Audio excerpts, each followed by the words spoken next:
예수님께서 예배 혁명을 일으키셨습니다. 제가 휴가를 다녀오는 동안 2주 동안 집을 비웠거든요. 그랬더니 돌아와서 보니까 저희 집에 사람 사는 집이 아니고 개미가 사는 집으로 변해 있어요. 인터넷에 찾아보니까 개미가 제일 싫어하는 것이 식초다 그래서 식초로 구석구석을 다 닦고 청소를 해냈는데도 계속해서 개미들이 들어오는 것입니다. 그래서 패스트 컨트롤을 불러가지고 비싼 돈을 주고 또 소독을 해야만 했어요. 그런데도 아직도 계속해서 개미들이 가끔씩 이렇게 튀어나오곤 해요. 집은 사람이 살기 위해서 지은 것이죠. 집주인이 사람인데 사람이 그곳에 살지 않으면 개미집이 되어버리고 마는 것입니다. 그래서 패스트 컨트롤 하시는 분이 와서 사람이 살지 않는 집에 개미가 들어오기 시작하면 집은 망가집니다. 이렇게 말씀을 하시더라고요. 2장 16절에 비둘기 파는 사람들에게 이르시되 이것을 여기서 가져가라. 내 아버지의 집으로 장사하는 집을 만들지 말라 하시니. 여러분, 성전은 하나님의 집이에요. 우리 교회의 이 성전은 하나님이 계신 곳입니다. 하나님이 살고 계신 곳이에요. 이 하나님의 집에 하나님이 계시지 않는다면 이 하나님의 집은 사람의 집이 되고 말 것입니다. 성전은 하나님께 기도하는 집이거든요. 성전은 하나님을 예배하는 곳이에요. 그래서 이 성전의 주인은 하나님이시여만 합니다. 그래야 본래 성전의 의미가 그대로 살아나는 것이고 하나님께서 직접 이 성전에 드나드는 사람들에게 역사할 수가 있는 거예요. 이것이 바뀌어버리면 하나님의 집이 사람의 집으로 바뀌어버리는 순간에 그 성전은 더 이상 성전이 아니고 그 성전은 더 이상 하나님이 역사하실 수가 없다라는 것입니다. 6월절이 가까워올 때 예수님은 예루살렘 성전으로 올라가셨다 이렇게 성경에는 되어 있어요.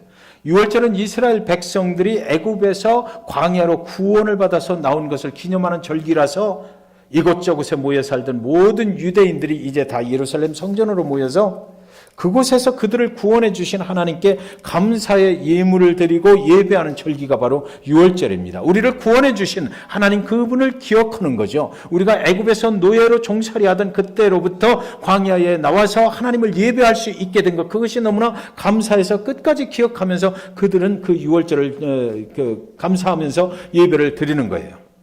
당시에는 노마가 세상을 지배하고 있었잖아요.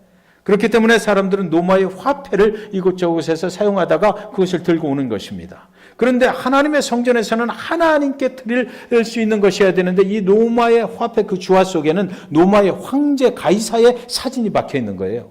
그러니까 그것을 그대로 드릴 수가 없어요. 그래서 율법에 의해서 하나님의 화폐로, 유대인의 화폐로 바꿔야만 됐던 것입니다. 루도라고 하는 유대인의 화폐로 거기서 바꿔야만 되는 거예요. 그래서 그것을 이제 예물로 드리게 됐던 거죠.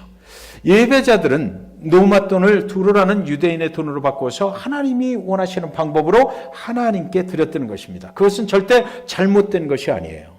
그것은 하나님을 위해서 하나님을 섬기는 자들의 도리입니다. 먼 곳에서 오는 사람들은 또 소와 양을 가지고 와야 됐던 것인데 그것이 너무 힘드니까 성전에 와서 제물로 드릴 소와 양을 사게 됩니다. 이때 두 가지 그 예배자들을 도와야 되는 일이 이제 발생을 하는 거죠. 그래서 로마 화폐를 유대인의 화폐로 바꾸어 주는 일, 이것은 예배자들을 도와주는 일입니다. 먼 곳에서 오는 사람들이 소와 양을 끌고 올 수가 없으니까 흠없고 점없는 양을 성전 주변에서 잘 간직을 하고 있다가 그것으로 바꿔주는 거예요. 돈 대신에 이제 제물로 바꿔주는 거죠. 그런데 이것이 잘못된 것은 하나도 없는데 차츰차츰 변질되기 시작했기 때문에 문제가 되는 것이죠. 원래 목적은 좋았는데 이것이 변질되기 시작했다는 것입니다. 목적은 예배자를 돕는다는 목적이었지만 정직한 예배를 정말 잘 신실한 예배를 드리게 하기 위한 것이었지만 그러나 이것이 이제 차츰차츰 변질이 돼서 장사꾼들의 입속을 챙기는 비즈니스로 발전을 하게 됐다라는 것이 문제입니다. 문제는 이 장사가 행해지는 곳이 바로 또 이방인의 뜰이었다라고 성경에는 기록이 되어 있어요. 예루살렘 성전은 여러 가지 구조를 가지고 있는데요. 그 구조를 좀 보여주시기 바랍니다. 저기 보면 성소와 지성소가 있고 제사장들이 이제 그 안에만 들어가죠. 그 다음에 제사장들이 활동을 하는 그 제사장의 뜰이 있고요. 그리고 또 이스라엘의 뜰이 있고 그리고 여인들이 들어갈 수 있는 여인들의 뜰이 있고 그러고 나서 이방인의 뜰이 있어요. 그러니까 이방인들은 그 성소와 지성소뿐만 아니라 제사장들, 여인의들, 이스라엘들의 감히 접근을 하지 못하는 거예요. 거기다가 이방인들의 뜰과 그 안 사이를 이렇게 담을 쳐놓고 이 담을 넘어오는 자는 죽임을 당하리라 라는 팻말을 붙여놓은 것입니다. 그러니까 그때 당시에 이방인들은 하나님 앞에 나아갈 수 없도록 막아버린 거예요. 그런데 지금 돈을 바꿔주는 장사꾼들이나 이 사람들이 소와 양을 바꿔주는 이 사람들이 처음에는 이 성전, 예루살렘 성전에서 멀리 떨어져 있는 감람산 기슭에서 이것을 했거든요. 그러다가 조금씩 예배자들을 도와준다는 명목하에 들어오고 하다가 보니까 이방인의 뜰, 그 유대인들이 무시하는 이방인들의 뜰을 장악해버린 것입니다. 거기 들어와서 후리마켓처럼 장사진을 치고 있는 거예요. 그래서 오는 사람들마다 도와준다는 명목이지만 실속을 차리기 위한 거죠. 이익을 내기 위해서 거기까지 들어와서 있는 것입니다. 여러분, 우리가 예배해요. 예배하는데 우리가 진정으로 하나님을 예배하느냐라는 질문을 성경은 지금 우리에게 던지고 있는 거죠. 정말 우리가 진실한 예배를 하나님의 집에서 드리고 있는가를 우리한테 질문을 지금 성경은 하고 있는 것입니다. 장사꾼들이 진을 치고 있다. 예배의 목적과 어긋난 것으로 그들이 거기에서 있었다라는 것입니다. 자꾸만 성전 안으로 들어오는 장사꾼들의 모습이 결국 이렇게 가다가는 거기에 있는 제사장들과 결탁을 해서 성소, 지성소, 제사장의 뜰까지도 들어가게 되면 어떻게 될까요? 하나님이 거기에 거하실 수가 없게 되는 거죠.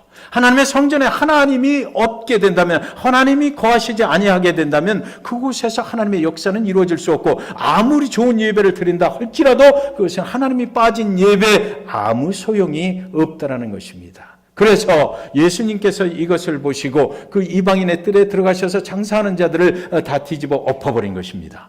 예배의 혁명을 일으켜버린 거예요. 예수님께서 이 땅에 오셔서 얼마 되지, 공생애를 시작하신 지가 얼마 되지 않을 때거든요. 많은 표적과 기사를 일으키셔서 가나에서 그 혼인잔치에서도 물이 포도주로 변하는 일이 있었잖아요. 그러니까 사람들이 그것을 보고 저분이 이제 하나님의 아들이다라는 것을 믿기 시작할 때에 이제 이 유월절 그곳에 들어가셔서 성전까지도 청소를 해버리는 거예요. 그래서 완전하게 예수 그리스도가 하나님의 아들로서 이 땅에 오셔서 새로운 모습으로 이제 너희가 예배하게 될 것을 말씀하시기 시작하시는 거죠. 보여주기 시작하시는 것입니다. 왜 그런가요? 그곳에는 율법으로 예배하는 사람들이 있었어요. 이제 더 이상 율법 안에서 예배하는 것은 이제 없어질 것이다 라는 것을 보여주기 시작하신 것입니다. 이 지금까지 예배해왔던 이런 예배의 틀들은 모두가 사라지고 내가 대신에 너희들이 드리는 이 돈으로 바꿔서 드리는 소와 양 대신에 내가 하나님의 어린애 양 예수로 제물이 되어주고 너희는 이제 나를 통해서 하나님을 예배하게 될 것이니까 지금까지 예배했던 이런 형식과 틀들은 다 없어져도 마땅하다라고 예수님께서 그것을 보여주기 시작하신 것입니다. 그리스도 예수 그분의 사랑 안에서, 그분의 은혜 안에서 이제 예배하게 될 것이다라는 것이에요. 대제사장도 필요 없고, 그리고 또 짐승도 필요 없고. 그래서 우리가 부르는 찬양 중에 지금 이 시대는 예수 그리스도 그분을 찬양하잖아요. 보혈을 지나서 하나님 품으로 간다. 보혈을 지나서 아버지 품으로 간다. 보혈을 지나서 아버지 품으로 한 걸음씩 나아간다. 존귀한 주 보혈이, 예수 그리스도의 보혈이 내 영을 새롭게 하시네. 존귀한 그 예수 그리스도의 보혈이 내 영을 새롭게 하네. 우리가 이런 찬양을 부르면서 이제는 주님을 통해서 아버지 하나님을 만나러 가는 거잖아요. 옛날같이 우리는 짐승을 끌고 갈 필요도 없고 돈을 바꿀 필요도 없어요. 하나님 예수 그리스도 그분의 이름을 의지해서 우리는 나가게 되는 것입니다. 잔 파이퍼가 쓴 책이 있는데 5포인트, 그래서 나는 나를 구원할 수 없다라는 책에 이런 이야기가 나와요. 어떤 사람들은 말하기를 성령이 하나님께로 우리를 이끌어 주셔야 한다는 것은 맞습니다. 그런데 성령께서 우리를 하나님 앞으로 인도해 주실 때 하나님이 우리에게 주신 자유의지가 작용을 해서 그 이끄심에 저항할 수도 있고 그 이끄심을 거역할 수도 있고 그것을 또 내가 받아들일 수도 있는 것 아닙니까? 그런데 잔 파이퍼 이 사람은 말하기를 성경은 그렇게 가르치지 않습니다라고 말해요. 예수님의 구원의 은혜가 계속 역사하지 않는 한 우리는 늘 하나님께 저항하는 쪽으로 내 자유를 구사하게 되어 있단 말합니다. 모든 자연인들은 항상 하나님을 대항하는 편에 자동적으로 서게 된다라고 이 말이에요. 그러니까 그리스도의 은혜가 작용해야만 내가 그리스도를 선택하게 되는 것이지, 그리스도의 은혜가 없이는 우리는 언제나 하나님을 대항하는 쪽에 서게 된다는 것입니다. 그것이 하나님을 거역한 인간의 그 모습이라는 것이에요. 로마서 8장 7절 8절은 그래서 육신의 생각은 하나님과 원수가 되나니 이는 하나님의 법에 굴복하지 아니할 뿐만 아니라 할 수도 없습니다 이랬어요. 할 수도 없습니다. 내가 뭐 선택하고 지지고 하는 것도 아니다 이겁니다. 그것은 예수 그리스도의 은혜가 없으면 나는 하나님을 만날 수조차가 그럴 수가 없다는 것이에요. 육신에 있는 자들은 하나님을 기쁘시게 할 수 없느니라. 여러분, 밖에 예수 그리스도를 모르는 자들도 하나님 이야기를 얼마나 하는지 몰라요. 그러나 하나님이 원하시는 삶의 방식을 선택할 수도 없고요. 그들 스스로는 아무런 하나님께 가까이 갈 수 있는 능력도 없고 하나님을 기쁘시게 할 조건도 없다는 것입니다. 그런 것이 전혀 그들에게는 있지 않다라는 것이에요. 하나님에 대해서 들었지만 그들은 예수 그리스도가 아니면, 그 은혜가 아니면 절대로 그것은 불가능하다라고 성경은 말씀하고 있어요. 그리스도의 은혜가 아니면 하나님께로 갈 수가 없습니다. 어떤 사람이 겸손히 하나님께 복종한다면 이는 하나님이 그에게 겸손한 본성을 새롭게 해 주셨기 때문이에요. 하나님이 만들어 주셨기 때문에, 그런 영적인 면을 그 하나님이 인도해 주셨기 때문에 그가 새로운 사람으로 예수 그리스도의 은혜 안에서 변화를 받았기 때문에 그게 가능하다는 것이에요. 하나님의 은혜가 아니면 우리는 겸손해질 수가 없다는 것입니다. 하나님의 은혜가 아니면 우리는 그저 그냥 교만 가운데 하나님을 대항하는 편에 선다라는 것이에요. 어떤 사람이 하나님께 계속 완고하고 교만해서 하나님께 복종할 수 없다면 이는 그에게 예수 그리스도의 은혜가 부어지지 않았기 때문이다 라고 존 파이퍼 목사님은 말씀하십니다. 하나님을 향하는 온전한 예배를 갈망하며 열심히 헌신하는데 여러분 생각해 보세요. 저와 여러분이 하나님의 교회를 위해서 하나님의 몸된 교회의 지체로서 열심히 헌신하고 수고하는데 어떤 사람들에 의해서 그 성전이 본래의 기능을 행사하지 못하도록 만들어졌을 때 얼마나 안타까운 마음이 들겠습니까? 여러분이 하나님의 교회와 예배를 위해서 준비할 때, 헌신할 때 어떤 사람들은 예배를 소홀히 하고 무시한다면 얼마나 안타까운 마음이 드시겠느냐고. 하나님의 집에서 하나님이 역사하실 수 있도록 우리가 내어드리고 수고하고 헌신하는 것, 그것이 우리의 기쁨이 되고 그렇게 해서 하나님의 역사하심이 우리의 삶을 주장하게 만들어가는 것인데, 그런데 그 하나님의 예배가 하나님의 성전에서 무시되거나 소홀히 된다면 그것처럼 안타까운 일이 어디 있겠느냐고요. 제자들이 예수님이 성전 장사꾼들을 몰아내는 모습을 보면서 시편 말씀을 기억해냅니다. 시편 69편 9절에 보면 주의 집을 위하는 열성이 나를 삼키고 주를 비방하는 비방이 내게 미쳤나이다. 시편 기자가 이렇게 얘기해요. 자기는 주를 위해서 열심히 하는데 오히려 그것이 나의 비방거리가 되어서 돌아온다는 거죠. 여러분, 이런 상황 많이 겪지 않으십니까? 주를 위해서 열심히 수고하고 헌신하는 사람들이 왜 이 땅에서 하나님 그분의 능력 가운데 열심히 나아가는 자들이 비방받아야 되는지, 이 시편 기자가 한 소리예요. 시편 기자는 하나님께 지금 하소연을 하고 있는 거예요. 내가 주를 위하는 열심이 있는데 그것이 오히려 비방이 되어서 돌아왔으니까 내 마음이 아프다. 하나님께 지금 그렇게 하소연하는 것입니다. 여러분, 주일 예배를 위해서 준비하는 성가대의 헌신이 아름다운 이유가 여기에 있어요. 찬양팀의 헌신이 아름다운 이유가 여기에 있는 거예요. 대표로 기도하는 그 성도님이 준비하시는데 그 아름다운 이유가 바로 그것입니다. 설교자가 또 하나님의 말씀을 선포하기 위해서 수고하고 헌신하는 이유가 바로 여기에 있는 것이에요. 수고하며 헌신하며 또 친교를 준비하는 것도 바로 여기에 그 이유가 있는 것입니다. 여러분, 찬양이 시작되면 예배가 시작되는 거잖아요. 찬양이 시작될 때부터 예배는 이미 시작된 거예요. 하나님의 예배는 하나님을 찬양하는 것으로부터, 그 구원하신 예수 그리스도를 찬양하는 것으로부터 시작이 돼요. 그러니까 절대로 예배를 늦으시면 안 돼요. 네. 그 시간부터 우리는 예배에 들어가는 것입니다. 예배 설교가 다 끝나고 축도가 끝나고 그리고 나서 친교실에 가서 친교가 다 끝나야 그때 예배가 끝나는 거예요. 여러분, 미리 가시면 안 되는 거예요. 그것 준비하기 위해서 얼마나 수고한 영혼들이 있느냐고요. 그 예배를 정말 처음부터 끝까지 아름다운 예배로, 하나님이 중심이 되는 예배로, 우리의 모든 것을 아낌없이 드릴 수 있는 그런 예배로 준비한 그 영혼들을 생각하면 우리는 그럴 수가 없는 거예요. 예배가 어떤 사람들에게 무시되거나 소홀히 된다면 어떻게 하나님이 그를 기뻐하실 수가 있겠느냐고요. 예배는 구원받은 성도들의 삶 속에서 그래서 가장 중요한 것입니다.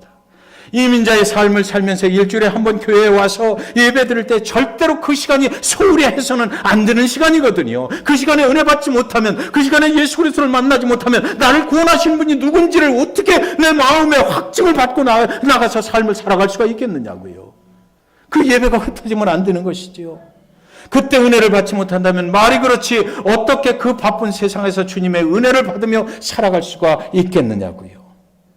사랑하는 여러분께서 드리는 그 모든 예배 가운데 주 예수 그리스도의 보혈의 은혜가 강물처럼 매일같이 넘치시기를 주님의 이름으로 간절히 축원드리는 것입니다. 사랑하는 여러분, 우리는 너나 없이 삶에서 진정으로 가치 있는 것을 찾고자 해요. 우리의 가치는 정말 어떤 것에 우리가 집중할 때 진정한 가치를 찾고 우리 인생이 정말 진정한 가치 안에서 빛날 수 있을 것인가, 그것을 찾는 거죠.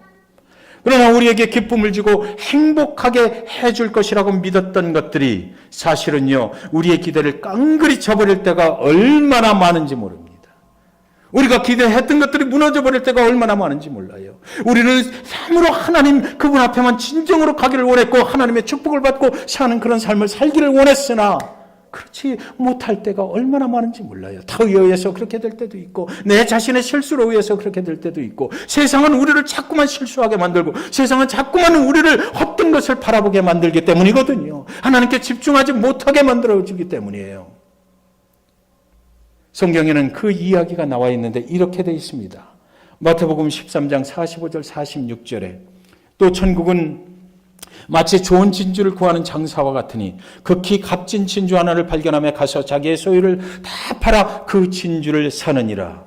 여러분, 낮이 되면 눈부신 태양이 별빛을 압도해버리니까 별이 보이질 않아요. 그래서 별은 태양이 없는 밤에만 보이는 것입니다. 진주 장사는 값진 진주를 발견하는 순간에 자신이 그동안 소유하고 있던 그 모든 것이 그 특별한 진주에 비하면 하찮게 이를 데 없다는 것을 깨닫게 됐어요. 지금까지 자신을 만족시켜 주리라 생각했던 그 모든 것들이 왜 자신에게 실망만 안겨주었는지를 특별한 진주를 발견하는 순간 깨닫게 되었다고요. 그러니까 예수 그리스도 그분의 은혜로 우리가 영원한 천국에 가고 우리를 구원해 주시고 우리가 그 삶에 살아가면서 여러 가지 어려움 중에 처했을 때도 그분의 능력에 의지하면 그분께서 우리를 보호하시고 우리를 살피시고 그분이 반석이 되어주시고 우리의 피난처가 되어주신다. 그 예수 그리스도가 나의 삶의 전부가 되시고 그분만이 나의 진정한 최고의 우선순위가 된다는 것을 발견한 순간에 우리가 또 깨닫게 되는 것은 뭐예요? 그동안 내가 예수 그리스도를 모르고 살아왔던 모든 그 인생의 것들은 아무것도 아니구나 라고 생각하게 되는 것이지요. 그래서 그 예수 그분만을 믿기를 작정을 하고 그분 안에만 있기를 원하고 그분과 함께만 가기를 원하게 되는 것이잖아요. 그 특별한 진주를 발견했다면 다른 모든 것들을 다 팔아서라도 그 특별한 진주를 손에 넣어야 이제 정말 내가 원하는 삶을 살아가게 된다는 것입니다. 정말 내가 원했던 행복한 삶을 살아가게 되는 거예요. 그 예수 그리스도 그분을 내가 꼭 붙잡아야만 되는 거예요. 그랬을 때 정말 축복된 인생을 살아갈 수가 있게 되는 거거든요. 그런데 여러분, 많은 사람들이 발견만 하고 끝나지 않습니까? 예수 그리스도 그분이 어떤 분인지를 발견하고 그 설에 머무르는 사람들이 많이 있는 거예요. 내가 가져야 행복한 것이잖아요. 그 진주를 내가 소유를 해야 행복한 것이지. 그리스도 안에 내가 들어가야 되고요. 그 그리스도께서 내 삶에 들어오셔야 이때부터 그리스도가 내 삶을 인도해 갈 수 있도록 맡겨드리는 데까지 가야 정말 그리스도가 나의 인생의 주인이 되어주시는 것 아니겠느냐고요. 예. 그래서 우리가 발견만 하고 끝나서는 그 진정한 가치를 소유할 수가 없는 것이에요. 내 삶을 그리스도께 완전하게 맡기고 그분이 인도해 가게 해야 되는 거죠. 교회를 다니는데도 특별한 그 무엇을 아직 만나지 못하셨나요? 신앙생활을 하고 있는데도 그 특별함을 발견하지 못하셨나요? 교회에서 들려지는 하나님의 말씀이 아직도 당신에게 예수가 우리에게 영원한 생명을 주셨다는 것을 확신하지 못하고 계신가요? 여러분, 근데요, 제가 이 말씀을 이렇게 질문으로 드리는 이유가 있어요. 만약 그렇다면 나는 진정한 가치를 찾고 예수 그리스도 그분을 만나기를 원했는데 교회에 나와서 교회 생활을 하고 신앙생활을 그동안 했는데도 그것이 이루어지지 않고 있다면, 그 확신이 아직도 없다면, 내가 진정한 가치 예수 그리스도를 만나지 못한 것 같다라는 미심쩍은 생각이 든다면, 여러분 그 문제는요, 여러분 자신에게 있다라기보다는 교회에 있는 거예요. 장사꾼들의 교회일 가능성이 높습니다. 교회를 바꿔야만 해요. 진정한 복음 안에는 언제가 예수가 있잖아요. 그 교회에서 정말 예수 그리스도 그분이 중심이 되시고, 하나님의 집이 하나님이 중심이 되시고, 하나님만 선포하고 예수 그리스도의 복음을 선포하는 교회라면 그럴 수가 없죠. 만약에 저와 여러분이 잭슨빌 중앙침례교회를 다니면서도 예수 그리스도가 누구인지, 하나님이 누구인지, 하나님의 성전에서 장사꾼 같은 일들이 벌어지고 있다라고 느끼신다면 오늘 당장 이 교회를 떠나셔야만 돼요. 그리스도가 중심인 교회, 소중한 정말 인생에서 최고의 가치를 알려줄 수 있고 그분을 만나게 인도해주는 그 교회로 가셔야만 되는 거죠. 그 성전에는 구원자가 되시는 예수의 아버지 하나님이 계시지 않기 때문이에요. 그곳에는 성전뜰에서 하나님의 이름으로, 예수님의 이름으로 장사하는 장사꾼들만 있기 때문입니다. 찬양을 부르는데도 예수가 생각나지 않습니까? 기도를 하는데도 하나님께 기도하는 것 같지가 않아요?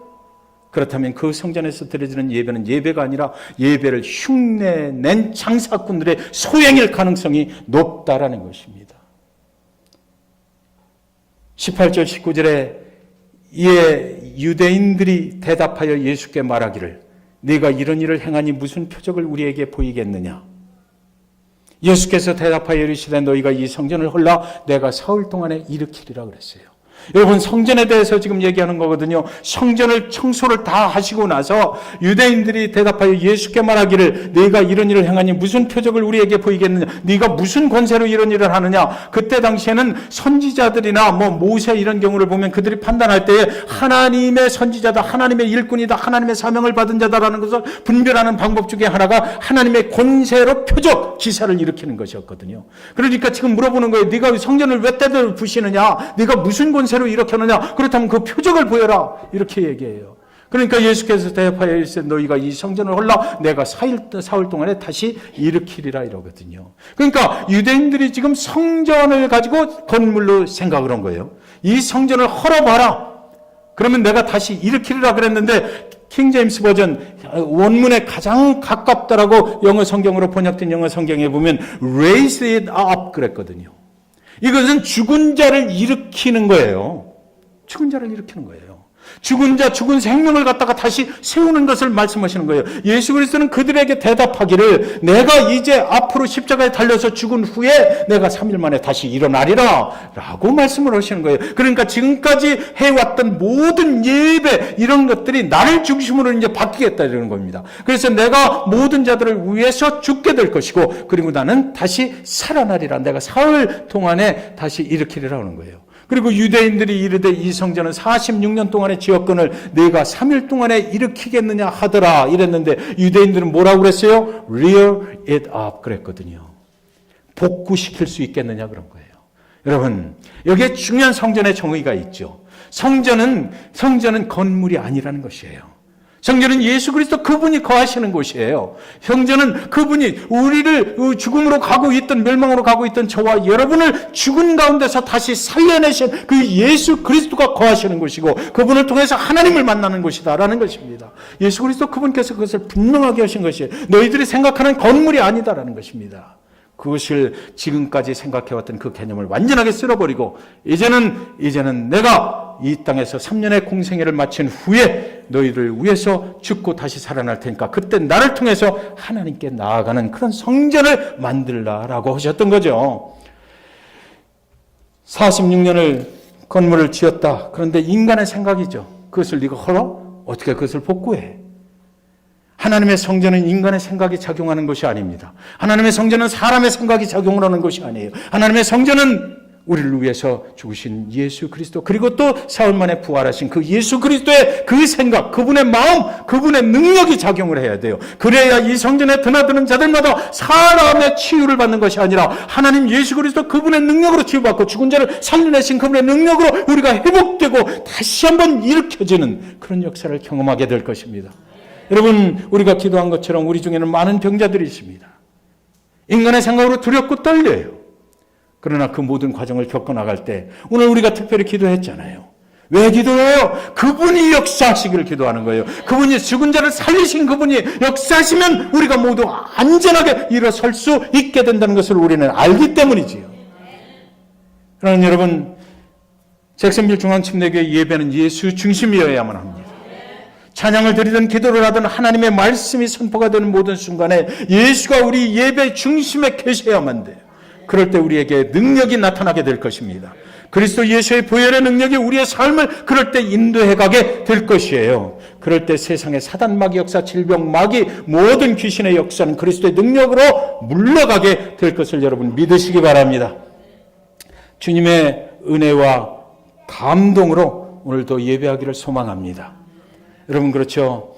우리 예배를 준비하는 모든 영혼들을 한번 살펴보세요. 얼마나 그 예배를 위해서 힘쓰고 수고하고 헌신합니까? 왜 그래요? 자신들의 영광을 위해서가 아니라 하나님 그분 때문에 그러는 거예요. 예배 찬양 한 곡을, 어떤 곡을 불러야 되나, 그거를 선곡하는 것도 밤을 새워서 하는 거예요. 보이지 않는 곳에서 이것을 해야 되나 저것을 해야 되나, 어떤 곡을 해야 오늘 예배 중에 하나님의 임재가 완전하게 나타날 수 있을까, 하나님의 백성들과 하나님 사이의 연결의 고리를 내가 분명하게 만들어 드릴 수 있을까라는 거죠.